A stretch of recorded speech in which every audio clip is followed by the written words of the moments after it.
I go, well, is there somebody there I could talk to in artist relations to get like a good deal on it at least? Right. Since I haven't even, had it a year. And they're, yeah. And they let me, they put me in touch with their guy and he gave me an okay deal on it. Now, the thing, I won't try to go on too long about this technical stuff. That's all good. The original one had like an on off button on it. Well, the new one they didn't. Now, I didn't realize that. And in a rush to like test it out and, make sure it was up to date and all that, it didn't appear to be working. And I just didn't realize, like an idiot, you'd have to put a guitar cable into it to Right. get it to work. The other one didn't work like that, though, in my defense. So I ended up telling them, oh yeah, your thing doesn't work, and sent it back. And they sent me another one, and it was just this whole thing. Now, it turned out that one's probably totally fine. So when they got that back, they're like, this guy's a moron, about me. Yeah. Right? Professional musician tours with Stephen Piercy. Sure. This is his second headache he's had with us. You probably go on their idiot list that they don't want to deal with. Then I felt bad, and I'm like, well, maybe I'll buy something else. So that's why I had bought this, just as like, hey guys, well, hold on. I mean, I did want to upgrade for the podcast. Yeah, that's right. And so, but in retrospect, the price he gave me wasn't that great. It was kind of like a go away price. Yeah. Like, don't bother. Normally $4.99 for you, $4.95. I feel like that's what he did. I kind of got the hint.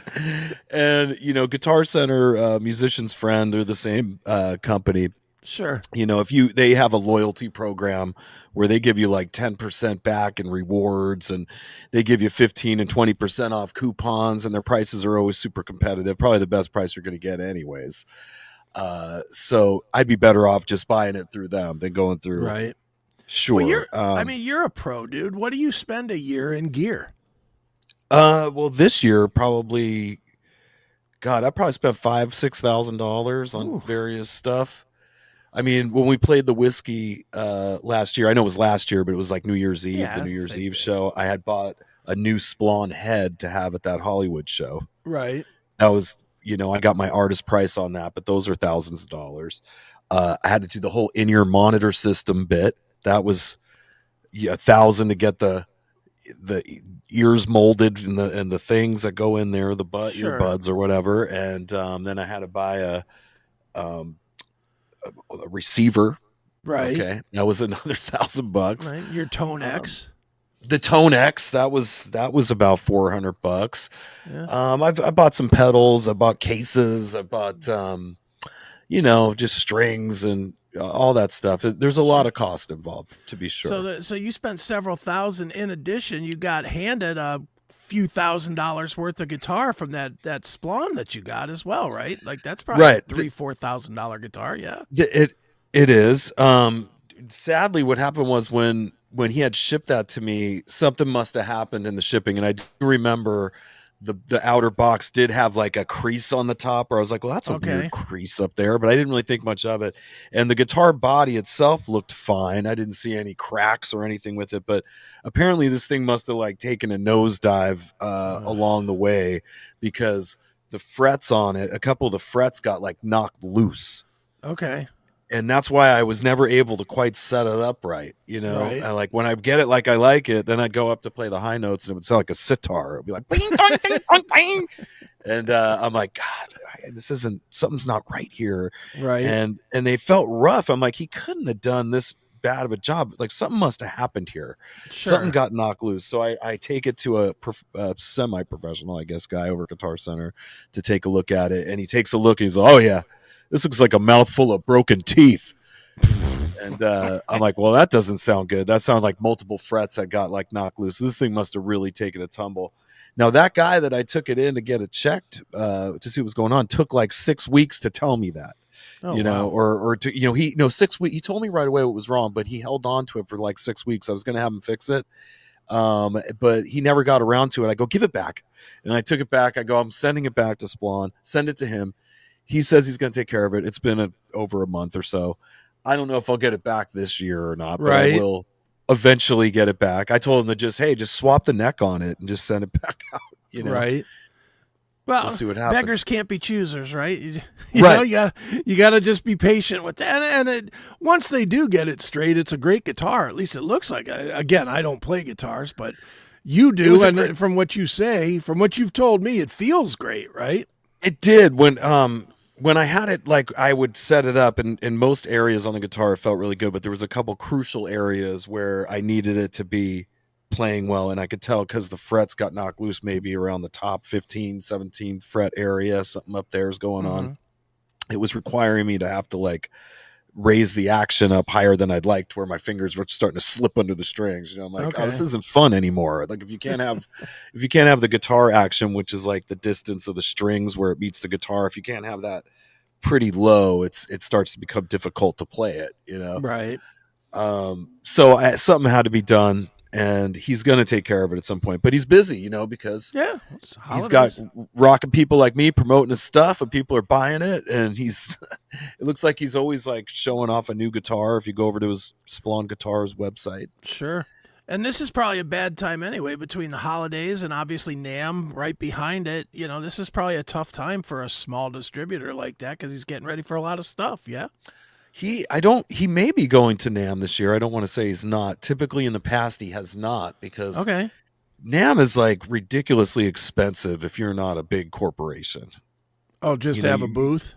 Yeah, and I mean the place is huge, the Anaheim Convention Center. Right. And there's a lot to that place. There's like a basement area, so the people that think they're going to get a booth for $500-600 a day, they're going to be in the basement where nobody Right. actually goes that far down, meandering On even the to steps meander. coming into the place. Here's your booth. Right. Like the biggest companies are like right where you walk in, the Right. Fenders and the Gibsons and the Schecters and the Ampeg and Marshalls, Yeah. and that kind of stuff's more like right where you come in, those huge companies. But the smaller people, they like share booths with each other, they go in on booths, but I don't want to say it's a ripoff for them, but kinda, you know what I Right. mean? It's meant for buyers. That place is meant for people that work at music stores and want to put orders in for stuff. But there's a good amount of fans that find their way there that don't intend on buying anything. They're Sure. just there to see the bands and their favorite guitarists perform at the booths. They got a lot of endorsers that Yeah. come out to show off the equipment, demonstrate the equipment. Sure. Now you've been to NAMM, I'm assuming. Yes. I You've used been. to go. I used to Okay. go, and I just like I couldn't do it anymore. To No, be for honest. you, it's like going to a party to see your guys at work. It's like, I mean, for you, Well, I get it. I would go just to the concerts that happen after. They have some venues around that place at some Right. of the hotels, and the Grove. The Grove in Mhm. Anaheim is a rad place to see a show, and they put on these great concerts around the NAMM Festival. At nighttime is when all the fun happens. That's when everybody's partying and watching the bands play. The daytime, it's that supermarket store lighting, grocery store Sure. lighting. Hmm. It's a million people playing an instrument all at the same time, every kind of instrument you could think of. Right. It's a cacophony of just Right. earache. Well, I know Neely has tried for years to get me to go. And to me, I can't think of something I would want to do less than going to that. I'm not a starstruck guy. So running into Steve Vai at a booth or something would mean nothing to me. Right. And at the same time, I don't really play anything. I haven't played. I used to play drums, but that was 30, 40 years ago at this point. I'm not gonna run into a drum kit and go, oh my God, that's exactly what I need, man. For me, it just sounds like a lot of walking around for nothing.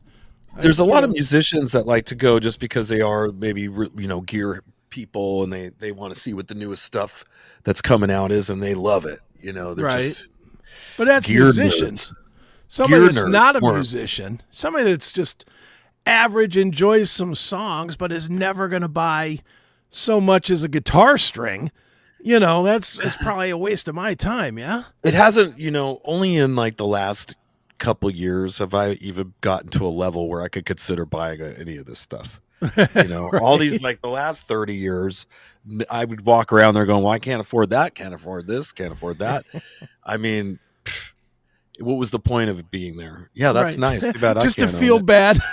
Yeah, it really was depressing for me in a lot of ways, and also you realize that you're just one of like thousands of people, and you just feel like a beggar, going Right. around to the different booths, like, hey. Right. Can I endorse you? Do you I don't do know. you go around and do you see people that are like not and I don't want you to name any names obviously, but do you see people that are working at, showcasing a guitar, an amp or something that are in bands that are beneath your band and you're like, "What the hell? Why is this guy getting this gig and not me?" No, because I'm not even the go-to guy for those kind of demonstrations, to be honest. I Okay. didn't have like some background tape prepared where I noodle for 30 minutes straight, Right. over it. And, there's certain soloist players that's their forte and that's what they do, Right. and they have those guys that are endorsed that show up and play. There's always like somebody where you don't know their name, but you're watching them playing sweep picking arpeggios over there by the booth, Sure. you know. Um, Yeah, it's Swedish Whatever. guitarist so and so so and so, Yeah. Yeah, and they got or like 3 people watching them or maybe 10 people watching them. It's right, or it'll be somebody whose name you've heard but you really can't name two songs. Hey, look who it is! It's Gus G. well, And the, great the player, biggest but come on. names, the bigger name guys don't play at them, to be honest. It seems like those ones will just have a signing that they do, Okay, whether it's Stephen Carpenter or um Zach Wild or somebody like that. Like sure, they might be involved at the jam later at the Grove if they're like a big name for the company, like somebody plays for Schecter, sure. something like that. I forgot.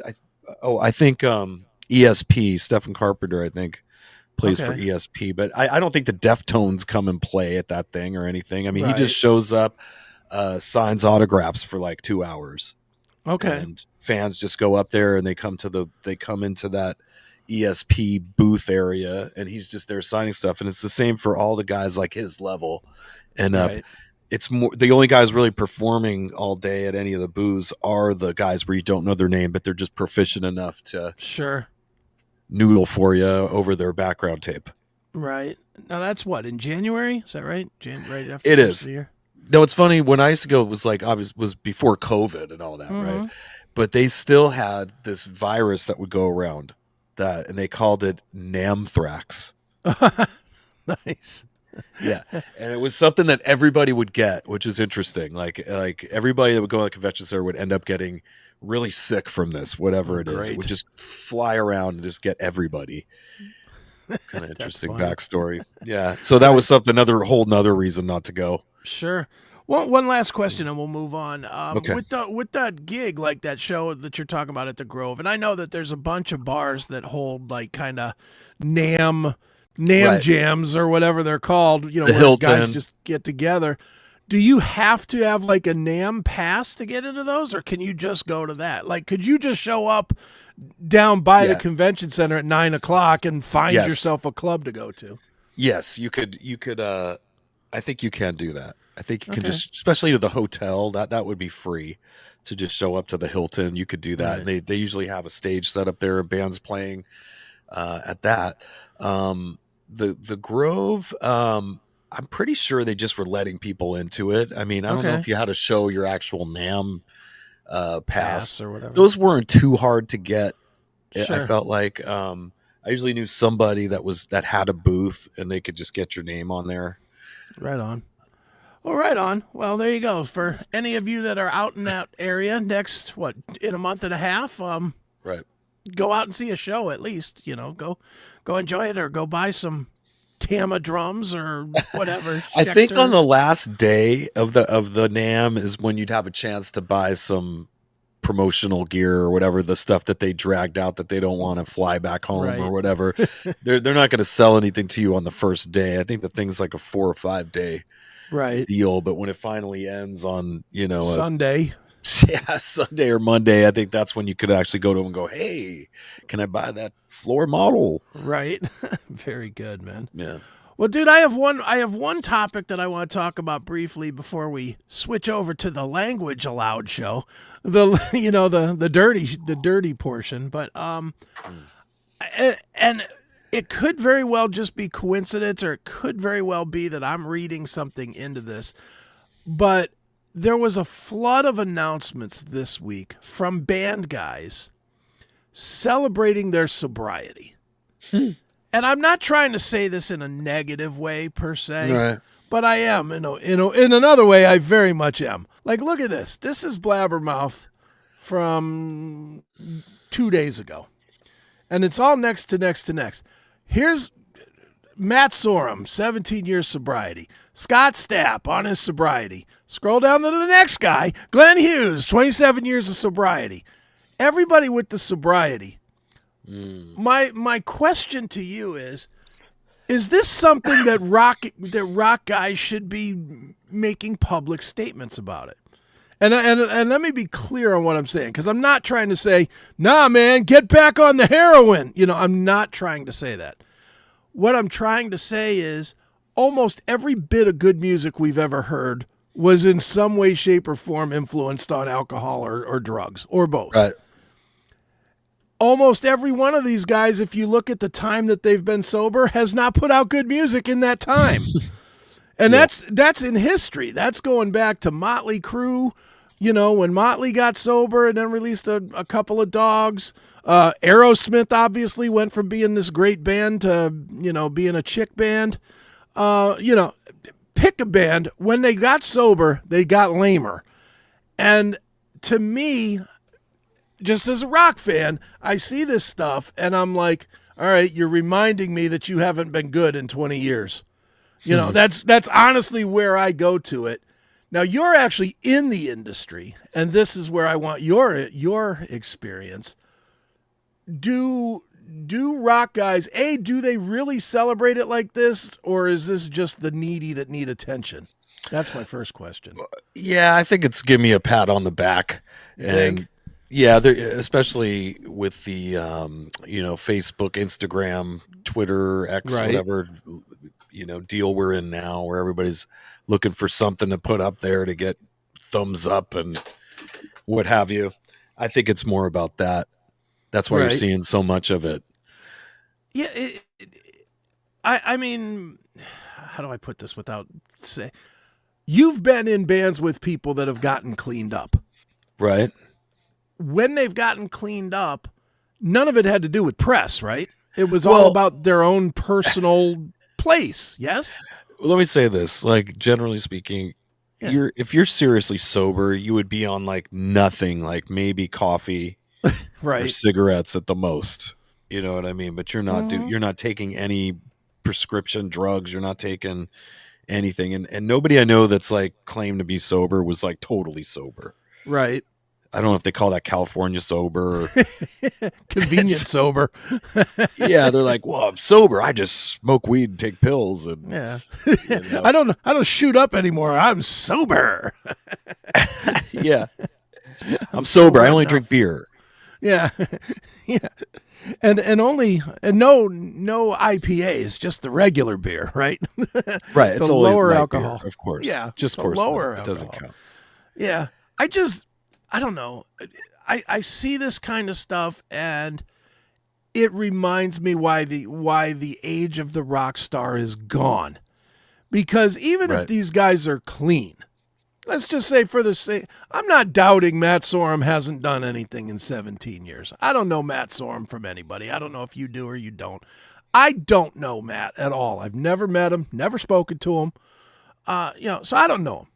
I'm going to go with the fact that he's clean and he's sober, and that's wonderful. But what does that matter to me for him as the rock guy? It doesn't mean anything to me. It doesn't enhance the music that he created with the Cult. It doesn't make Use Your Illusions any better. Is there any sober guy that's done anything good ever that previously had hits in the I don't know. I've thought about this all afternoon myself, and I was like, I was trying to think, is there anybody that was average as an alcoholic or a drug addict or whatever, got sober, and all of a sudden became a star? And I think the answer is a resounding no. Because I think if there was one, it would be easy to pick them out because there's so few of them. I think sobriety in rock and roll is a myth, or it's a myth to being a rock star.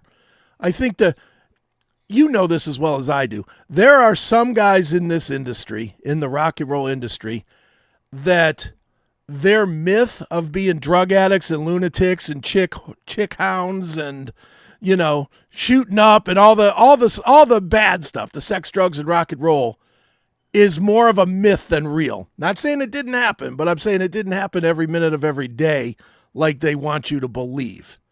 Right. But they used that to get celebrity and notoriety. It was part of the mystique that made them rock stars. Yeah. This just takes any last mystique. If you're a fan of Velvet Revolver and Guns N' Roses and the Cult, and you're reading Matt Sorum, 17 years sober, kind of takes away from the mystique of this guy was a rock star. Even when Alice Cooper was like, I don't do any drugs or any alcohol, he did lose almost a little street cred. He did. That, right? And look, no offense to Alice. I know a lot of people love Alice Cooper, but let's be honest. The wasted Alice Cooper is the best Alice Cooper. There's not a whole lot of people that are going around now and saying, you know what the best Alice Cooper record is? Dragon Town. They're just not saying that. They go back to, to $1 Billion Babies, or I don't know Alice's catalog for anything, or Welcome to My Nightmare. They go back to when he was a mess. They call alcohol spirits, right? Yeah. Well, in a way they used to say, like you were letting spirits in when you would drink. You open yourself up. You could channel like spirits into you, and they could take over your body and make you do things that you wouldn't normally do. They go and one night stands and regrettable things or whatever, almost like maybe demons. Who knows? Sure. But it could be for these guys. Maybe they channel the rock gods. But it seems like they come up with stuff when they're partying or whatever. They don't even remember coming up with it. Sure. Well, Alice's whole gimmick was that. I mean, before he was hammered, he was whatever his real name is, John Cooper or whatever. I don't know his real name, but okay, John Cooper Mellon Slam. Camp. Yeah, exactly. I'm going to put this up here and we'll read it because it's on radio as well. Gene Simmons and Paul Stanley are pretty big rock stars who've remained sober. Yes, but that's not my point. My point would be the other two guys in their band, in their original band, Ace Frehley and Peter Criss, those guys got sober at least for a time and never put out anything even resembling. They had a lot of songwriters, Kiss. Yeah. Well, there's that too. I don't know how many of their songs they actually wrote. It seemed like there totally was a ton of different writers they had. Yeah. And I'm going to be honest, and maybe it's just age is a part of it too, because let's be real, Kiss didn't have any good albums either for the last 25 years of their career. Unless you're a really big fan of Monster or what was the one, Psycho Circus. I mean, those are not good. Those are not good Kiss records. If you like Kiss, you like Love Gun or Destroyer or whatever. I was looking at the picture of Scott Stapp. I saw this promo picture that was out, which kind of depressed me because he's like entering the next phase of his life as like an older guy. Right. I mean, he doesn't look bad though. I mean, I think he looks handsome and he looks healthy and good. And I'm not trying to diss that, but he doesn't look like that young Scott Stapp from the videos anymore. He's now looks like he could be on Highway to Heaven. He could replace that Michael Landon. He looks like Michael Landon now, right? He does. Well, from what I understand too, and Creed was just here like 2 or 3 days ago here in Cleveland, and from what I understand, the shows have been amazing. So he sounds amazing. He does. I saw some clips. At least he does sound really good.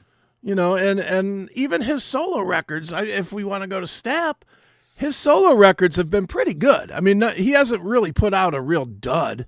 Maybe that Art of Anarchy record he did wasn't especially great. But, his solo records have been pretty good too. But is any of it touching Creed? No. I didn't know he had any solo stuff. He has. Well, there you go. You didn't even know he had any. No. So, I mean, that's the point, is that none of these guys, when they get Glenn Hughes, we'll go to Glenn Hughes, he's another one. He was a mess, but man, he wrote some great songs back in the Deep Purple days. And, now he's making good music now. I love the stuff that he does now, the Black Country Communion. And I love that he's out there touring with the Deep Purple music, and he sounds great. But, okay, he hasn't created a song that anybody has latched onto in those 27 years, not one. And 27 is long enough to where that was back when people were still buying a bunch of music. Yeah? Right. Yes. You know, Agreed. so I don't know. I kind of almost, I'm not saying I'm not happy for these guys that they got sober. I'm saying maybe they shouldn't celebrate it so much. Just kind of let that be between you and your family and your girlfriend. That's who needs to know that you're sober. Us fans, we need the mystery of you're still a loose cannon, because that mystery leads us into your music a little more. At least that's how I see it. Yeah, it's supposed to be rock and roll. Supposed to be a little dangerous. Yeah, I always It's thought not it was when I've it's met not supposed to be following the rules. when I've met other bands. There's something I would kind of not lose respect for them. I have respect for them because I realize the ones that are responsible and don't party are the ones that are going to consistently give good performances Sure. and show up and not have to cancel shows and stuff like that. And most of the guys that are in our arena of playing, they're all sober. Like I don't know any of them that really drink or anything. I mean, maybe, or at least half the Quiet Riot guys don't. You know, and even the ones that do, not necessarily Quiet Riot, just in general, even the ones that do, it's not like the old days where they show up at the venue absolutely hammered, right, and somehow make their way onto the stage. You know, it's usually I've been backstage. You're obviously backstage every single week. You might see somebody having a drink or a beer, one before they go play, and maybe two more after before they leave the venue. There's the old days of slamming a 6-pack and throwing bottles and, you know, all the debauchery. Those days are done. Yeah. That's gone. Jimmy Deanda has been playing with us. He said that he would always have like 2 drinks and a Jaeger shot or something was his like tune up, you know, to go out. And it's been a long time, I think, since he's drank or done anything, probably since the late 90s. Yeah, I think that era died with Pantera, with Dimebag Darrell. I think that's really when it stopped. I can't remember going backstage one time after Dimebag was killed where I saw absolute lunacy. And I can tell you for a fact, I went backstage and hung out with Dimebag several times with the Pantera boys, and right, I've partied with Dimebag, and that was tough. Yeah. I mean, I remember him even like handing the cup back, put something in that. Yeah. If it was too strong, whatever I was pouring out. But that was at the height of our band being a mess too. Sure. You know, that was whenever 2003. Yeah. Something like that. But say what you will, both bands, your band and his band, would show up on the stage and knock it out. You know, Pantera certainly did not suck live, no matter how hammered they were. You could be young enough to still kind of function in that capacity. Right. I think there is an age where you do start to get sloppy and not be able to compose yourself anymore. Sure. And it's like late 40s, early 50s. Perhaps if you're in better shape, maybe you can handle yourself better. Or could be. If you weigh a bunch more, you might be able to drink more. I don't know. Yeah, who knows? But all right. Well, all I wanted to say was stop celebrating your sobriety in the news. Not saying don't celebrate it with your chick or with your family or whatever, but stop it in the news. It's not impressive or cool. Stop doing that. Have yourself a relapse and go give us a good album. Yeah, get a good record out of it, for God's sakes. Get back to being a junkie. You made better music. God. All right, Eric, let's do this. Let's take a quick break. Reset a little bit. We will leave our friends in Indianapolis at 103.5 The Shark. And for those people that are listening, please check us out for the uncensored version over at chrisakin.net. That's where you can catch us. And where can they catch you if they happen to be traveling around the country this week, Eric? Do you know? Right. We're going to be in Tulsa, Oklahoma this weekend with Quiet Riot. I've got them on my mind. But it's a place called Canes, and it's a Cancer Sucks benefit. Okay. So, and E.T.'s going to be introing you guys, right? He may be. I'm pretty sure I saw that Eddie said he's going to be there, out there introing you guys and Quiet Riot. So, all right. So a big celebrity coming out, Eddie Trunk. Mm-hmm. All right. They're bringing out the big guns. Yeah, the big guns are coming out to kill the cancer. There it is. So go check out Erik at that benefit. And while you're at it, Christmas is coming. So why don't you buy an Erik Ferentinos limited edition pick set over at ericpicks.cmspn.com. And if people didn't catch that quick enough, they can catch it right here. We'll be right back in a minute. It is Chris Akin Presents. It's the limited edition 6-pick set from Erik Ferentinos. Get your autograph set today at ericpicks.cmspn.com. $25 includes first class shipping.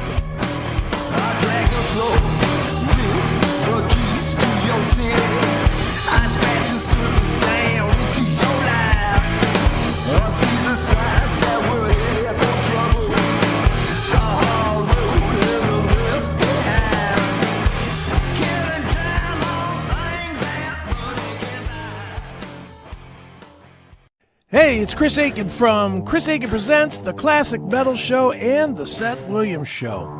Now, we know it's frustrating to have to use this website for videos, that website for podcasts, and still another for the live shows. Well, let's end that shit right now. Get the Locals app and get it all in one place. This is free, folks. You don't have to pay to get most of the great content that we're doing. Like I said, it is free. On your phone or device, just go to locals.com in your iOS or Google Play Store, install it, and create an account. Open the app, surf to the search from the bottom, and type in Classic Metal Show. Then click Join. That's it. Once you join, you can click on the triangle button at the bottom, and you can select from videos, live streams, both past and active, or podcasts. Watch and listen right there. When a stream is live, you can participate in the chat right from that screen if you choose. If you want our exclusive content, just click support when you visit the Classic Metal Show community. It's simple, and it's the best way to stay engaged with all of my shows, so sign up today. Hail and kill. Hail and kill. We are back. It is Chris Akin Presents, myself and Mr. Erik Ferentinos. And dude, it is Thanksgiving weekend. That's right. I know what I'm doing. What are you doing for the holiday? Well, Susan's son is coming for Thanksgiving. He's going to come out tomorrow. He's also been promoted in the Army Reserve there. He is now very good specialist stated Adams. Okay, E4. Nice. That's right. So we're celebrating that also. But we decided to answer your question, on Thanksgiving, we're going to my brother-in-law's family's house where they do a full traditional spread. That's amazing. Okay. And that's been a tradition for us for their whole marriage, which is over 20 years now. They invited Aiden and Susan to come too, so all three of us will go over there. Now, we wanted to do our own little Thanksgiving just to have the leftovers. Okay, nice. So don't blame me there. We did get a turkey. We did get a ham. Now, we didn't do Count Cracula's idea, which was a ham turkey. Okay. We did not do that. That sounded kind of dumb. Christmas time. Maybe Christmas we'll try that, but we do have the ham and we do have the turkey. Today, Susan and I did the ham. We put a ham in there and we were cooking a ham all day. It was so good. Nice. We just made like ham sandwiches for dinner today. I had some rye bread. Some of this ham that just came out was all nice and glazed. Put some mustard. I bought some Swiss cheese. Threw some Swiss cheese on there. And, so good. But we'll have this whole ham for tomorrow as well, and we'll cook a turkey. So by the time Aiden shows up, he'll be able to make his own ham turkey. So why are you doing it tomorrow? Is it tomorrow? Well, yeah, it's not. Thanksgiving's not tomorrow. We're just doing it so we could have our own like feast here where we have leftovers. Also, I like to make soups.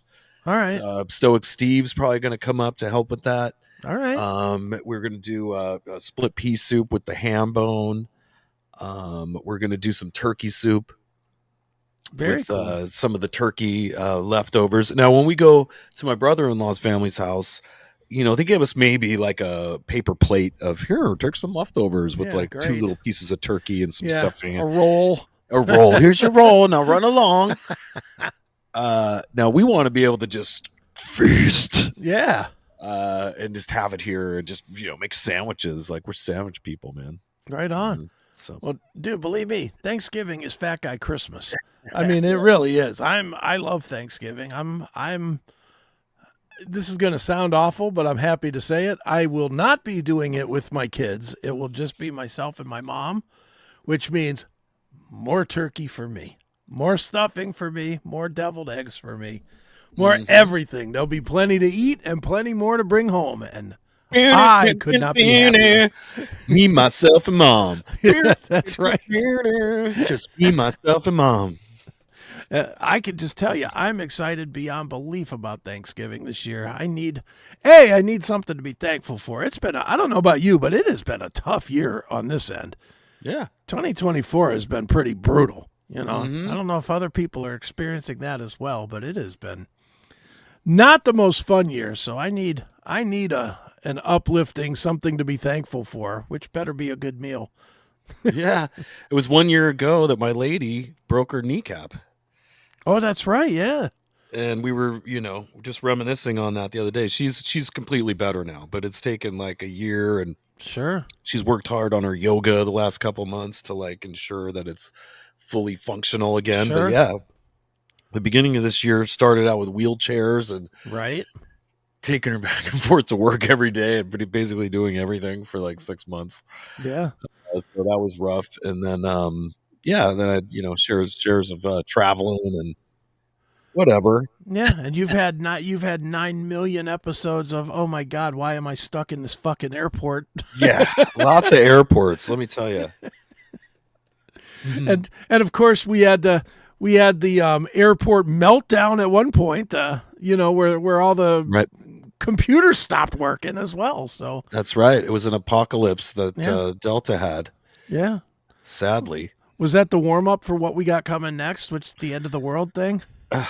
Is there another threat of an EMP or something? Well, they're firing off them IBCMs or ICBMs or whatever. I don't even know what that is, but it looks cool on the Alex Jones videos that he has of it. Well, I'm sure that's a danger in the Ukraine. These missiles. I mean, they could shoot those things, and they're not like the nuclear bombs like we were sold in school. Remember, we used to have to watch those movies like The Day After, and all that's war games, right? Like all these like propaganda movies from back then. Yeah. From the research I've been subjected to on the alternative sites, sure, the argument makes sense that they're totally full of crap about those. That's not what they are, and there's enough evidence to show that, whether it's Chernobyl or Nagasaki. Yeah. That there's plenty of people still living in those places. There's plenty of vegetation still living there. It's not like they told us it was. We're like, nothing will live for 100 years. Nothing will live there for 1,000 years. And what they say with Chernobyl, they dug all around it and buried it in cement or whatever. I'm not saying that there wasn't, these reactors had an overload, but they're basically just water boilers. Right. So I mean, I'm not saying that radioactivity doesn't exist. I'm not a radioactivity denier, right? But I think that the weapons that they claim to have that do that, I think it is just that propaganda. And you're like, well, what are you telling me that all these countries are lying about it? There's so much stuff that the countries all, they argue about certain things, but they all agree on other things, and that's to keep a perception going with their masses, to control everybody, and it's typically with fear. Yeah. Oh yeah.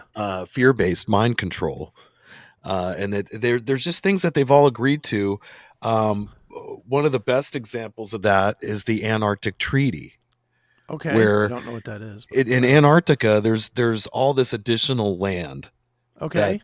Admiral Byrd was the first one to bring it to the world's attention when he went and started doing interviews about how he went on these expeditions there, and there's like swaths of land that are bigger than the United States that go beyond the ice walls there. Okay. First sets so they're not covered with like 10 million feet of ice, well, it took a little bit to get up. It starts getting more treacherous as you get over to it, but then he claims to like that it actually mellows out, and you can like fly over there and do stuff. And there was like woolly mammoths and stuff walking around, and he was just getting to some interesting things. But he also claimed that there was all these resources, uranium and like oil, everything you could imagine, that all the countries were getting ready to like cut it up with a fork and a knife, just start Okay. dividing it up. And then all of a sudden they all agreed to shut it down, not let anybody go there. And yes, you can go on expeditions to the beginning points of Antarctica. There's probably a good, Sure. who knows how many hundreds of miles you're allowed to go into Antarctica to do your research on penguins or whatever you're doing. Right. But this is stuff you need more heavier equipment to get to, and whatever. And they also have an Antarctic task force. That's their whole job, is just keeping people out of there. But it's interesting that all the countries have agreed that this is so important to keep people out of there, that we're all going to agree not to go there and go digging for any of this stuff. It just doesn't make sense. Right. And all of our quote unquote satellites, I mean, we've Right. got 900 zillion photos allegedly of the planet. I can't think of two that we've got from the top of the planet. Right. And And here's Antarctica. I've talked to guys that worked at Google, and I've talked to guys, a guy that worked at JPL. Right. And they all say that they use high altitude like equipment, like balloons and jets and like stuff like that. I mean, I do believe in satellites, but as I told Chris, and I brought up, I think we've even pulled up pictures of this, but like if you Google balloon satellite, it comes right up. You'll see a bunch of satellites that are on giant industrial balloons. And it makes total sense that they would be able to put these balloons up there at about 60,000 feet, about 30,000 above air traffic, your typical commercial air traffic, and just suspend them up there. They could stay up there probably for years. And occasionally they do fall out of the sky, and it's not like a burned, charred piece of it falls out of the sky or something. It's like literally just falls down in like Africa or wherever. Just and you see it as what it is. That's a fine example. If that's a real, I don't know if that's a real photo or not, but I don't know. Who knows? That's the first one that came up. If you put images, I'm sure like hundreds of different That's not ones. a Google image. Yeah, there's tons Right. of them in the image. There's tons of them, and you have to ask yourself, if you can do that, why would you risk putting it on a dangerous penis rocket? Right. And shooting it up? Because I still maintain that those are just fireworks that they shoot off just to impress people. Because rockets, as far as I can understand, they would only work in an atmosphere. Right. Okay, so I don't think if space is a vacuum and there's really no atmosphere, really limited atmosphere, those rockets wouldn't be able to like push off of anything. But if you notice here, like especially like the SpaceX ones, I see those all the time here in California. They'll launch those and they just kind of go right across the sky. Right. They're not going up. They just go across. The videos are funny where they show the SpaceX rockets like re-landing, and it just looks like they're reversing the footage. Right. Of yeah, one it does taking look off. weird. I It's agree totally with you weird. there. It's totally weird. I'm not saying it is or isn't happening. I'm just saying it does look in the videos. It looks exactly like they just turned the video in reverse. It's just It looks like the old sci-fi movies from like the 60s or something, where they'd have the moon module come back down and or land on a different planet, and slowly land back down into the flame. And it doesn't make any sense really. But no, what's annoying is when you look at the pictures, like we showed you of the balloon satellites, and you go, well, that's got to be very cheap and cost effective to do it this way. Like, why Right. would you spend all these billions of dollars to do the other thing? It doesn't really make sense. Is this the one that lands on its own? I just grabbed it. Kill that sound. Here it comes. Yeah. Here it comes. Yeah, that does kind of look like it's just back. I'm trying to look at the water to see if the water's going. See the water. Now hold on a minute. The waves are not moving at all. Right. Forget the rocket. Good eye, Watch Chris. the waves The waves are just like painted in there. Watch. So it's landing, but there's no movement in the water. Mm-hmm. None. Yeah, I'm not buying this. There's no movement on the water. Yeah. Look, even there, is there any movement at all on the water? Doesn't appear to be. I don't have the thing paused. It's still going. I mean, I would think they could. I mean, if they spent a little more money faking this, they could get that to look pretty real too. Yeah, I know, but they wanted to. they're saying this is the landing, and I don't see any Right. waves. It looks crashing frozen onto back the there. beach. Unless you haven't hit play or something. No, yeah, it's on play. Oh, okay. See, there's the Yeah, and then people. this is quintessential. You have to have the guys cheering. Yeah, we did it! Oh my God, they all do this. They've been doing this for like 60 years. But again, looking at this part, Look at this guy. water still. Oh my God, can you Hold on, believe I got to go back to here. Look at this water. I'm putting my mouse on a wave, Right. and it ain't moving. That's right. It's not moving at all. Yeah. Same reason why they can't show stars ever if anything having to do with space, because there's too many nerds out there that would go, that constellation wouldn't be visible this time of year in the year 2024, and you would get busted faking it that way. So go, you know what? Just no stars. We'll just say that you can't see stars. Yeah. Yeah. It is totally yes. Thank you, It's- Jackal. I hadn't noticed this because I don't really watch this stuff. I'm gonna be honest. And tell me I'm crazy if you think I am, but I think all of this stuff is the big ploy to make Elon our lord and master. Yeah. Like everything I see now in the news is Elon this, and Elon's going to fix the government with the Dodge thing, and here he is trying to build rockets that'll go to Jupiter, and and everybody on all the talk shows is talking about Elon Musk and Tesla cars, and he's the free speech bear. Like he's show like the Tesla in center space, of the- Chris. Pull up the Tesla car in space for everyone. Tesla in space. Yeah. He can't be trusted. So anyway, all these guys, whenever he's clowning everybody, in my opinion, Elon Musk. And his mom's like a full-blown witch. Oh, there it is. Is that it? I'm not seeing it on our screen. Oh, wait a minute. I don't think this is the one you're looking for. Hold on. Let me get this on share screen. Tesla in space. He has so much weird satanic imagery he does and different stuff. Yeah. That one? Oh, no, it's not the one. You know that's not the one. I know. I'm looking for... I don't know that I know what I'm looking for here. It should be Tesla car in space. Tesla. They launched one in space like 6 years ago or something like that. Is this it? Yes. So Oh, there.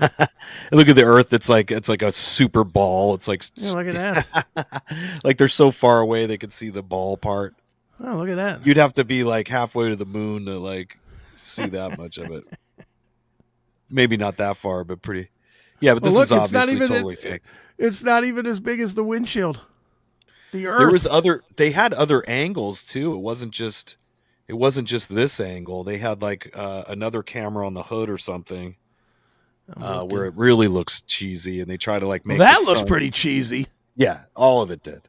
All of it did. See, that's where you got me lost. Is none of this stuff is looking believable to me. Right. Like none of the rockets as well aren't. And again, I'm not saying it is or it isn't. I'm just saying it doesn't look real. I mean, you said you see they're launching something in the sky, right? Well, they're definitely launching something, and it's big and it's powerful. And so like these what are those rockets you were talking about earlier? The ICBMs or whatever. ICBMs, right. Intercontinental. What's the other Ballistic acronym? missile. Ballistic missiles. Well, I'm sure they have those that they can actually, fly across. But I don't think they're that nuclear disaster Well, they're that they were advertised to us. seeing, from what I've been seeing, they're saying that they can be armed with a nuke, but the ones that have been shot have not been armed with a nuke yet. Yeah, how convenient. Yeah, I know. Because it's like a warning that if you guys don't get your shit, then we're gonna Send some empty ones your way. No, or they we're, can or load it we're with gonna like we're gonna explosive. load them up and we're gonna Right. put nuclear fire on your ass. So here's the video of them dropping them on the Ukraine, Okay.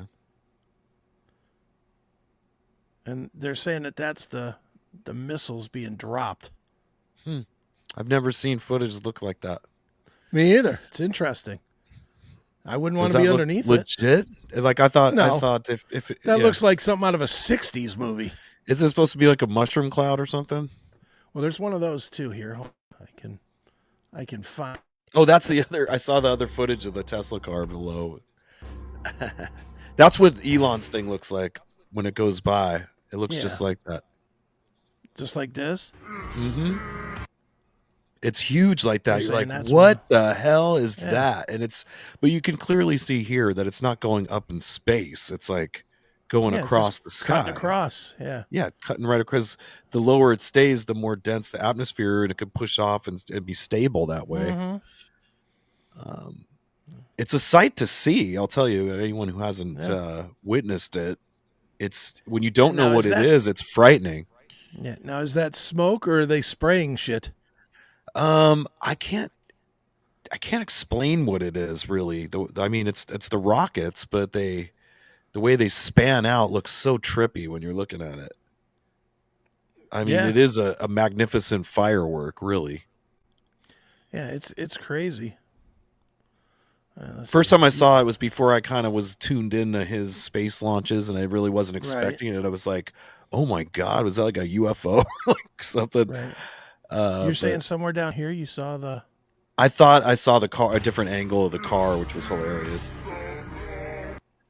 Where's the car? That's okay though. It might have been. You might have to go to the back button to. Well, let's see. Yeah, This there it one. is.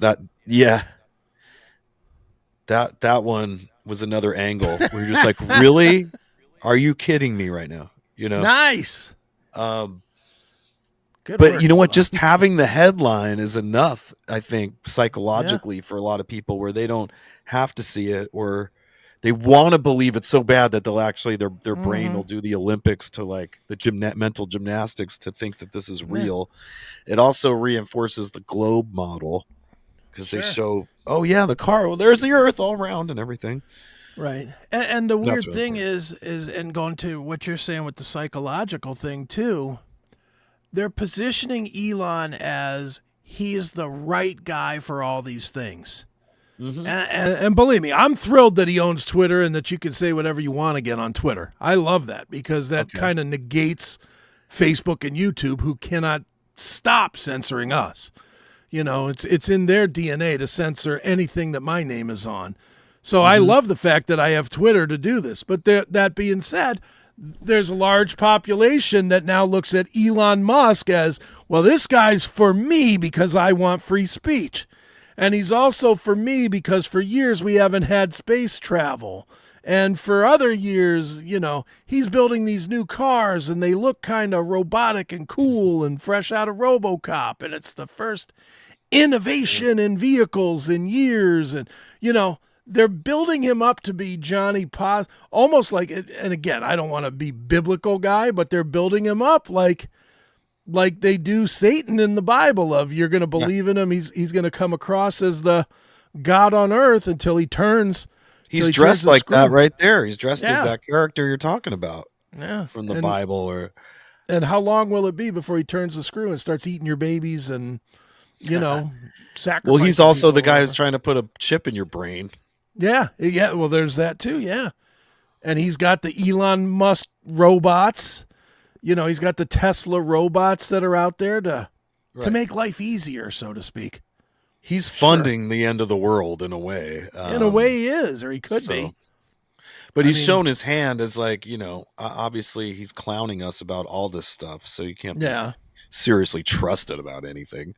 Yeah, I know. Um, It's definitely you it's also go on ahead. the I listened to some. You didn't have a great classic metal show. You had problems with the Oh yeah, at the beginning, yeah. yeah. I was trying to listen to the show, and you actually brought up how already Trump's appointing like weird people to be involved. Yeah.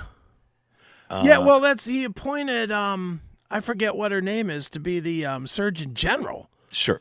And It, she's a Fauciite. That's right. And you're like, well, how's this possible? Well, that's what politics is because, Mm-hmm. as said before, Kamala and Trump both took money from Big Pharma. They both took the money Yeah. to do their campaigns. So it was a win-win for Big Pharma. And in order for Trump to look like he's doing a little bit here, he's going to have to keep allowing that machine to keep operating. And the only way to do that is to put someone like her in charge. And he's like, okay, well, that's it. She'll have to stay in charge. And Yeah. the best we can hope for is that he's never gonna mandate or force us to do anything weird. Do you think Uh, people would this time? Do you think that after last time where there's so much proof out there that it was all nonsense, mm-hmm, do you think if any politician, Trump, Harris, whoever, comes out and says, "Oh, we're having a new bird flu, mm-hmm. and you're gonna have to wear your mask, or you're gonna Yeah. grow wings and die," do you think people will do it again? Do you Well, think they'll blindly do it? certainly people will and are doing it again. I see them, but You see people doing it now? I do, and yeah, LARPing. They're live action role playing, if you Okay, will. They're LARPing with their masks right. and such. But I think they are legitimately frightened. I think that again that trauma based mind control was very effective, and it's caused damage to a lot of these people, permanent damage to them, to where they're just frightened. Especially anyone that was any bit a germaphobe or anything like that is just Right. still definitely putting on the mask. In some ways they're trying to show off that they're a responsible person or whatever. They might have their stupid reason for doing it, but they're falling in line with that. They're bringing the masks, which have been proven to be totally ineffective, and if anything Yeah. will hurt you more wearing something like that. Just taking your carbon monoxide, just breathing that in and not letting your Right. face breathe, causes all kinds of mouth problems, and the mask itself gets nasty. I mean, I don't know how anybody could keep that on their face all snotty and weird. Or Yeah. Nah. it was a strange thing, but they're back. I see them at the airport doing it now. But uh, on the other side of that, I think more people are not. Yeah. You know, Well, I like a I good saw. 75% are like, no, not Well, doing it. I think it's more than that. I saw a study that first I saw a study because I looked it up. I saw that asshole John Legend doing his commercial where he rolls up his sleeve to get your Yeah, COVID shot this year. right. Hmm. And so I looked it up, and the number of people that have gotten their either their COVID shot or their booster that are like current with what they're supposed to be is 18%. Right. And so people have gotten the message, and they're just, almost the weird thing is almost everybody and their brother now has a dead relative from blood clots or heart attacks in the last Hmm. 5 years. Yeah. Almost everybody has a friend or family member that has died from that shit in the last 2.5 years. So I think people Right. are somewhat awake to it now. I don't know if you think that as well, but I think that's a big reason. I think They people are are, listening. but as I said, they're mentally damaged now. So like there's a good amount of those people that can't connect the dots. Why they have a blood clot they're dealing with, or why they suddenly have neurological disorders or heart problems. They're not like making the connection for whatever reason. So. Yeah. Do you think they will? I think there's a better chance now because I feel like the censorship is ending. Like what we just True. saw, that was another thing. It comes out that the Biden administration spent $127 million Right. on battling misinformation, which was basically anybody sharing any negative side effect from the shots or anything like that. Right. Anything that might stop someone from going and getting one, which would have done them a favor had they heard the news or got any real statistics that Yeah. weren't flawed. But he spent all that money to hire people to go after and make Facebook and these people censor and YouTube and all that. That's where that money was spent. But now they're not going to be in office, so that money's not going to be spent there. And all of a sudden, we're starting to see more information coming out, and they're putting what is RFK Jr. is going to be the health appointed? czar or whatever. The health czar. When did we start with czars? Right. Tell me that doesn't sound dictatorial. It does. I'm the czar of health. Yeah. I mean, it's all pretty silly. All of this is silly. But I mean, if anything, if the information does come out further, which it seems like it is now, then definitely people aren't gonna do it again in mass.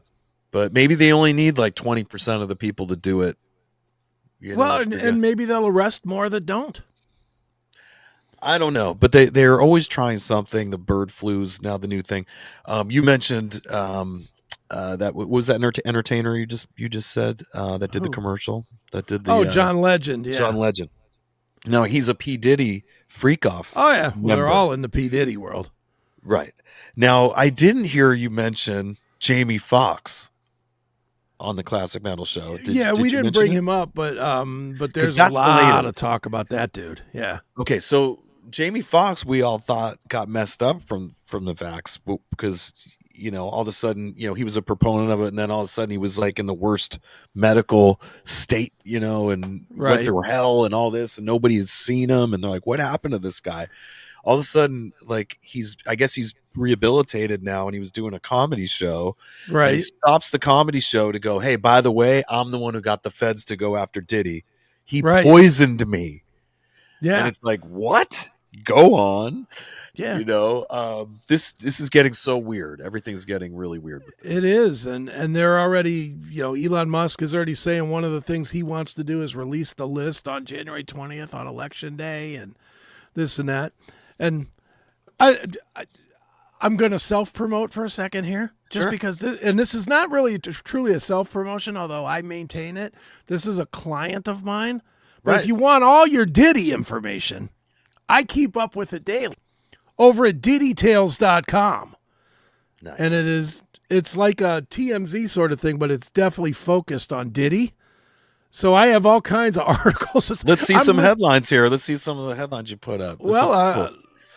Diddy's attorney abruptly exits court after the Aaron Carter tape leak. What was the Aaron Carter tape leak? Before he died, Aaron Carter blamed Diddy. Oh my God. There's videos on all this stuff. But, this is really sad though. I mean, the saddest thing so far was if it's true what they're saying about poor Justin Bieber just being completely assaulted at one of these parties. Well, that's not the saddest, because they're saying that Diddy, and again, this is them. Let's be clear. We're not making any allegations. Right. We're just repeating what we heard. We're just repeating what we heard. And they're saying that like Aaron Carter may have been killed by Diddy, and his brother may have been killed by Diddy. And there's talk out there that Aaliyah was killed by Diddy.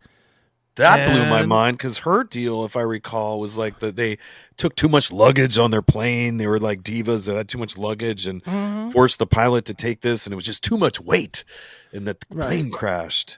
But the news story that's coming out in this Diddy thing. And again, this is a hard thing, because it's hard to tell what's real versus what is not real in this Diddy thing.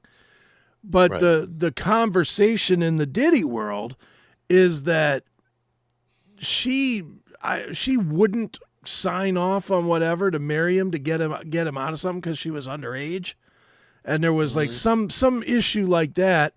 So they drugged her and dragged her on the plane and put the plane up and then crashed the plane. Oh. That's what they're saying. That is that rumor that's out there. And again, we ain't making that rumor. I'm just saying that is the rumor that's out there. But here's John Legend right here. The darker side of John Legend and Chrissy Teigen. Oh, they took the video down. YouTube doesn't even want that video up there. Did you see it before? Had you see Yeah, I the video? did. And it talks about him and her being potentially, victimizers on the Diddy yacht parties, at the Diddy yacht parties, that him and his wife were, forcing people into some shit. That's crazy. I can have these like Bonnie and Clyde of pedophiles, these like couples that both engage in this like sick stuff. Yeah. And enjoy it. It is absolutely, it is a nutty thing. Yeah. A lot of stuff about J-Lo. Yeah, well, J-Lo, the big thing with J-Lo is they had that shooting in a club where the lady got shot in the face. Mm-hmm. Yeah. And J-Lo was involved in it. She got nothing. Diddy was involved in it. The lady that got shot in the face and literally says she saw Diddy shoot her in the face. She says that, but it was like Diddy's bodyguard or something that did the prison time for him. Mm-hmm. Like that's the guy that got found guilty. And that's how Diddy and J-Lo got out of it, was because the bodyguard took the hit. So it is a weird, fascinating world, to say the least. But if you want keep up on it. Yes, go ahead. Tell them, Chris. No, I just was going to say, if you want to keep up on this, I update this every day. It's Diddy Tales, DIDDYTALES.com. It's like the most fun business project I have going right now. That's so cool. I love it. It is. It's fun. And this guy's going to make a fortune with this site because it's going to hit. I think it is. It's the only thing that's focused on Diddy. How's the traffic been on it? Or have you been able to look at it and see? It's brand new. It's only been up like under 2 weeks. Right. So we're not even looking at the traffic yet. We're just making sure that we have. I'm curious because on something that's that sensitive, where the powers that should not be are probably trying to control the narrative with it. Yeah. I was wondering how much they let a site like this come up. They'll probably let it come up to a certain point. Right. Until they have a need to control it. And then, quite honestly, it's up to the guy that owns it if he wants to sell it out or not. I don't care. For me, I'm just the guy that finds some articles and puts them up. That's all I'm doing. It looks good. It's a cool site. It's cool and it's fun, and no, I enjoy doing it. Yeah, you could do one for the Epstein thing too. Maybe I don't know, other things like this. Well, Epstein's kind of over. That's right. And look what happened. Nothing. Not a damn thing. We got a list of people that were on the plane, which had pretty much everybody. Trump, everybody was on there. Sure. And no arrests, not one. Nothing. Not one arrest. So why would this be any different? I think with this, because Diddy's a higher profile guy than Epstein was, I think you're going to get some low level dude. Right. You're going to get, you were saying Faustino. David Faustino, or one Married of the with kids, Children. You're going to get a cast member of Married with Children. or one of the kids from Seventh Heaven or something. It's not going to be Jay-Z in cuffs going to jail. Scott Stapp's not going to. No. No, it'll be. He wasn't there, folks. It'll be the singer of the Scott Stapp tribute band. Scott Stapp was in a Freak Off video, though. I don't doubt that. He was in a Freak Off video. He was in a porno video with Kid Rock. That's right. That's the Freak Off tape I'm talking about, which I've seen. So Kid Rock is a wow. Yeah, that's a weird guy. How he's transitioned into good, wholesome America, and people forget about stories of him taking girls in bathrooms and they did using ink from a copy machine to lube his dick and bang chicks with ink. You never heard that story? That's one that I heard. He was in a closet. Ink? He was in a closet. And again, it's a story. I wasn't at Home there. Depot, or no, Office just Depot? at a business office somewhere. I don't know what was going on, but took some girl in a closet and grabbed whatever he could find, and it was ink for a copy machine, and just used that to lube his dick. For what? For her butt or something? To fuck her. Well, didn't you just I guess he wanted to use the ink. It's so gross. Again, I wasn't there. Ink all over your wiener. How are you going to explain ink on your wiener? Have you ever got ink on you? It's really hard to get off. Yeah, it's hard to get it off. This story doesn't even sound real. Yeah, you come out, shower, you got this big blue blotch from your belly button to your, to your knees. I'm calling BS on the inks. Well, it could be. It could be. It's just a story I heard. Yeah, it sounds like. But BS. I don't doubt it. I do not doubt it. I doubt it. You would grab the mustard out of the fridge or something before you do that. And You'd even think that's the ridiculous. inside of your dick hole would burn from getting ink in it. I don't know. Getting ink in your dick. Go to the employee fridge and grab some mayonnaise. I don't know. Okay, but ink. Yeah, ink. I don't know. Again, who knows? But anyway, Diddy Tales. Check that out if you are so inclined to keep up with the Diddy stuff and other celebrity stuff. There's other stuff on. Are you a diddler? Check out Diddy Tales. Yeah, that's right. That's right, diddlers. It's all for you. Listen up, diddlers. All right, one last thing, and we'll get the fuck out of here. We'll go back to music for a minute. Big story broke today. Not a big story, but a story. You as a guitar player may have an answer. You as a person that doesn't follow music too close may not have an answer. I do not know.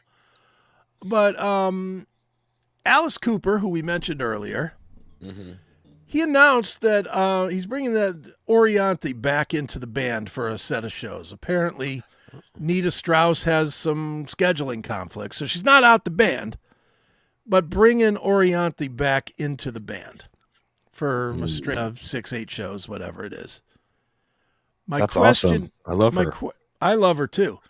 And interestingly, in the last 12, 14 months, I've interviewed both of them, Nita and Orianthi, and they literally could be number 1 and number 2 of the sweetest people I've ever interviewed. They're so nice. I don't know if you know either of them, but they are both very, very nice, very friendly, not shy. My question to you I got fired from interviewing, I think, by the time she started being interviewed on our show. Okay, so what's your question? You weren't fired. You quit. You said you didn't want to do it. I quit.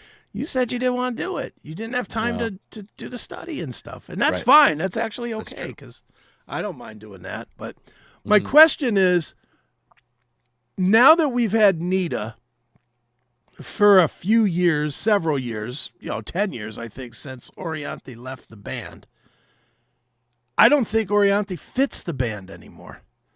I think she can obviously play the parts. I don't want to say that.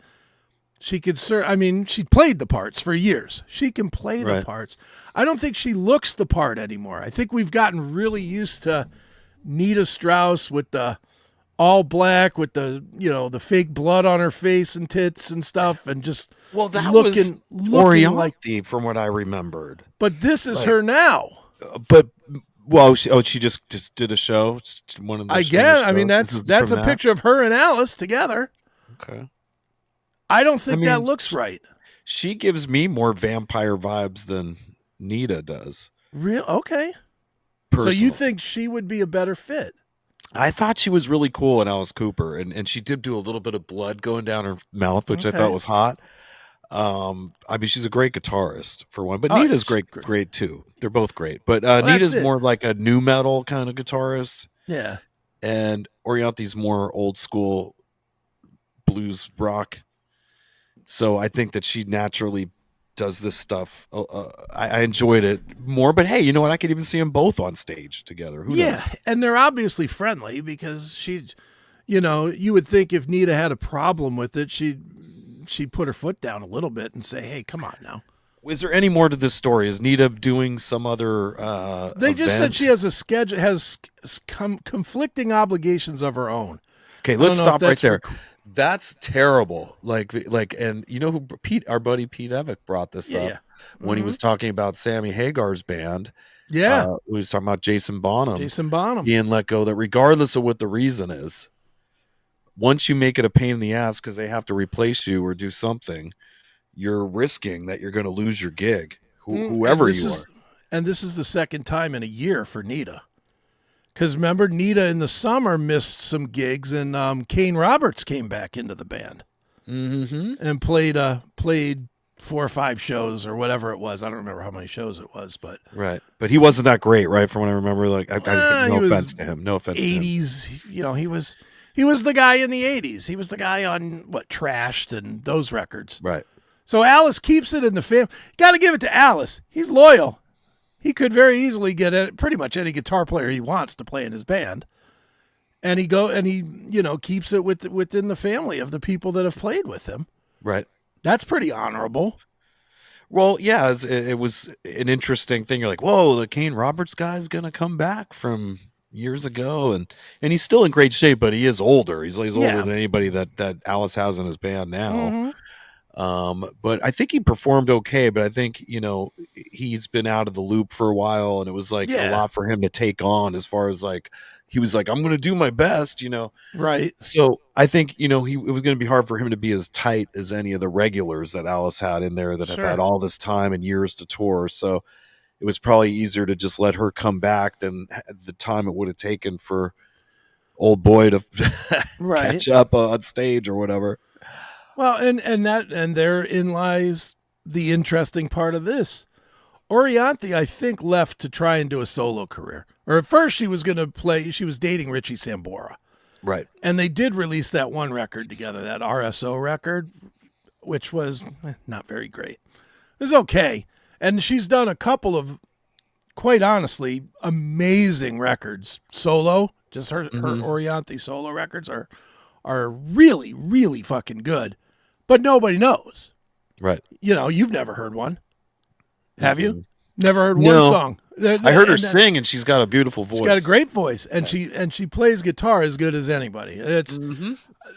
It really is, guitar-wise, to me, it's apples to apples. She could play the part. She played for Michael Jackson, or she was about to. She was about to play for Michael Jackson. Mm-hmm. I mean, she could play. She is on as top of the food chain as it gets. Mm-hmm. The question is, do you think Nita could be on her way out? Of course she could. Anybody could be. And that's pretty much to my point. Anybody could be. And for this to come in for a string of shows, I would be worried about it. I'm going to tell you this way. When I had my heart attack, my first press release was, I will be at the next Stephen Pearcy show. And I didn't even really know what was going to happen. I was like very injured. You know what I mean? Like the next Pearcy show was 2 weeks away. I had no business going and playing that show. But I knew the reality that, he could have Stephen could have anybody play for him. And I'm sure he could get a phone call or a phone number from a seasoned guy looking for a gig that, when people saw it and witnessed it, they go, hey, that's pretty awesome. And that would be the end. They go, oh, Eric, why don't you just go get better for a couple of years? Take care of your health, Eric. We care so much about you that we're going to make you unemployed, and you can take care of your health. That, it would have been terrible. Like I mean, I still would have had to earn a living somehow, and I would have been having to work like everybody else every day, schlepping. And I don't even have a high school diploma, let alone a college degree. Like this is my gig. You know what I mean? I can't just give it up. So I made sure that I was there, and I've continued now 2 years. I have never missed a show. Nor would I. I mean, someone would have had to like cut my left hand off to like miss a show. And even then you'd try and stump play if you could. Something. I'm trying to figure something out. Yeah. I can do it. I do like Jimi Hendrix, like turning the guitar the other way and taking my stump and trying to. Yeah. I mean. And the other piece to this puzzle too, I think Nita's in a good place now that if she got replaced, it wouldn't be so bad. So, I think she'd land on her feet. She's got her solo career up and running and active. She has toured. She did do a tour solo last year at some point. She also did that Demi Lovato stuff. So she's ingratiated into that pop world as well. Oh, now you just mentioned, let me stop you right there. That's when another time she left. Yeah, that's what I mean. That was a huge time when she was like, oh, see ya, I'm going with the newer Demi Lovato. And that just went, it went right back. Like, can I please come back? Please, please, please. And he's like, okay. Because it was like, it happened so fast. It was over with that she actually got back in before anything really went down. Yeah. Was that when Kane Roberts came in? Was it during that? I think that's when Kane Roberts came in, was for that set of dates. Right.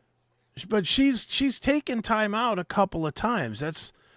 I would hate to see her leave just because I think she fits her look and the way she plays, not so much the notes, Right. but the way she Her works the performance? stage, the Right. performance Yes. fits better than Orianthi does. Nita is an awesome performer. There's no Yeah. denying that. There is no denying that. And She's I great. think guitar-wise, it's probably so close on the skill set between Orianthi and Nita that it's kind of a wash. I mean, Orianthi may be a little better of a guitar player, but I don't think it's, George Lynch to Mick Mars difference. Neither of them have like co-writes with Alice, right? No, Alice writes everything himself. That Nita would be a doesn't big even game play on the changer records. if they had a riff, that they wrote in his band that caught on or something. Maybe they'd have more value. No, Nita doesn't even play on the records. Right. Nita is strictly touring because I asked her that question. I know that to be true. Now, as the rest of the band members, his band does he put out music still? He does still put out music. He put out something a year ago that's already forgotten. But I don't think I don't think the touring band. I think he hires musicians to. I could be wrong on that. I'm not a big Alice Cooper guy. Okay. But I do know that he doesn't just have his touring band. He doesn't just have his band. That is his touring band and his live band. He has a live band, and then he makes music away from that. Okay. So I don't know why that is, but They got Chuck Garrick, who's got his Bisto Blanco with Alice's daughter, Calico. So he ain't going anywhere. Right. Glenn Sobel, I don't know. Who they're starting to get some airplay too, or something. They've been Bisto a band Blanco? they've been a band a long time. Yeah. Tommy's been with him forever. I do know that, Tommy Hendrickson. And Ryan Roxy, well, he's got his podcast. Should he ever get pushed to the wayside? Is he doing a podcast too? Oh, yeah. Yeah, he has a pretty big podcast, actually. That's awesome. I've never seen it. Yeah, he's pretty good. Is it as good as the Chris Aiken Presents? No. No, not even close. He does an all happy show. He's like, hey, look who it is. It's the lead singer of this band that you've never heard of, but cool, you're here. What did you think about? He does it from the hotels and stuff. Oh, the hotels. Kind of like my tour diary thing. Yeah, kind of. I mean, he just does his interviews, and he'll be sitting. Clearly, he's sitting with his laptop against the mirror in front of the bed because you see the bed behind us. He's doing the whole rock star thing. Mm-hmm. I'm here in Detroit, and I'm speaking of Detroit. I'm talking to Ted Nugent. Hey, Ted. It's one of those things. So, before we go, what did you think of my Chris Aiken Presents advertisement that I made? Is it too gay? It's so gay, right? It's very gay. Show everybody. But I love it. I do too. Well, I'll tell you why I love it because we of course make fun of gays sometimes and stuff like that. And I thought it kind of brings it back around, like, hey, we're just kidding. We're gay too. Yeah, we're very gay. It's like because I've given Chris crap because on Instagram for like 2 years now I've seen this advertisement he has. It has like the wrong date that we're playing. It's like he's got this like Cagney and Lacey kind of vibe, like he's like Aiken Verentinos. I'm like, I don't like it. Yeah. I've never liked it. And he said to me, well, you make one. And he's it's the only time Chris has probably been kind of bummed at me or something. And I wasn't bummed. I just was like, you caught me at a time when I just didn't have time to make something. I was like, so you make it. No, I bitched about it. And then I said, fine, I'll do it. And this was around the time that I was doing the soundtrack for the show. I was like, after that, I started getting busy playing. And I noticed you never changed it. I go, you know what? He is definitely leaving it to me to do this. So I came up with looks like you're fucking the centipede machine or something. Well, of course, like I had one first where it had the wallpaper of Stoic Steve and Sugar Smack, and I'm like, yeah, this is almost kind of disturbing. I don't know if this is going to make the general public want to go to it or check it out or whatever. Now, of course, I think a pinball PA. Sure, of course. So I was like looking for some old school, arcade type photos and stuff. And then I came across this super gay one. It's gay, but I love it. It's funny as hell. Nice. Cool. I'm glad you're okay with it. And then, the font for the Chris Aiken's pink and kind of gay too. Yeah. But it's still kind of awesome because it also is a little bit 80s. Yeah. Which we love. And so it kind of says, hey, yeah, we tease everybody, but we're gay too, and Yeah, we're live on Rumble and YouTube on Tuesdays. exactly. You want to see two homos? Here it is, Tuesdays, 8:00. Here we are. It's like you can't look away from this dude's butt, right? You just know that he's got his dick stuck in the coin slot of the machine. Looks away. So let us know, listeners, what you think about the new promo. No, we'll do different ones. I definitely, now that I've kind of got my little program mastered, this is the first run, the first ad campaign to go for a month or two, and then we'll do something else. Yeah. Well, nobody hit us up and said this was horrible. I got people that liked it. No, I'm sure there's people that refused to click on it, but they still enjoyed it. Probably true. All right, Eric, let's get out of here. We have given the kids more than plenty. So one more time, I'm going to let you tell the fine folks where they can see you perform this weekend. Right. We'll be with Quiet Riot. We're going to Tulsa, Oklahoma. And the place is called Canes. From what I understand, it's a Cancer Sucks concert. It's a Canes Ballroom, which is 423 North Main Street, Tulsa, Oklahoma. Show starts at 7. I'm not sure if that's a local opener and then Quiet Riot, but get there before 7. And then December 6th, we're in Rancho Mirage at the Agua Caliente Casino, which that might also be with Quiet Riot. So those are the next two gigs here for the next 2 weekends. Very cool. Well, and I will be in all my normal haunts. I will be with Seth tomorrow on Saturday while Erik is hanging with Eddie Trunk. I'm sure Neely and I will be skewering Eddie Trunk on the Classic Metal Show because our caller Barden that loves to call and bang on Sammy Hagar actually got through to Eddie Trunk this week for a 20-minute phone call. So we're going to talk about that. So we'll have that to talk about and all our other nonsense.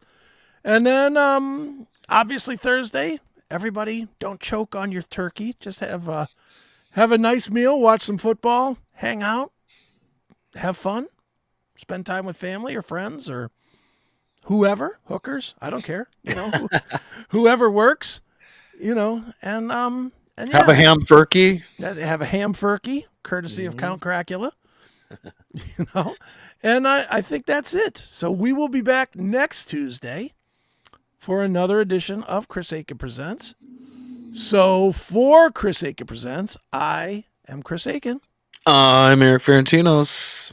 And we are out of here. See ya.